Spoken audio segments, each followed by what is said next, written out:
Hello everyone. In this video tutorial, we will see how to use Viggle AI to create realistic VFX. So let's dive right in. Viggle AI is a cutting-edge platform that uses AI to personalize entertainment recommendations, making your viewing experience more enjoyable and tailored to your preferences. To get started, visit the Viggle AI website at viggle.ai.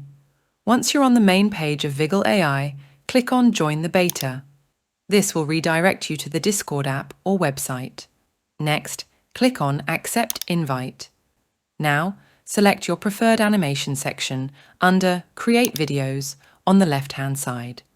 Click on the prompt bar at the bottom of the screen and type Animate, then click on the Image Import button.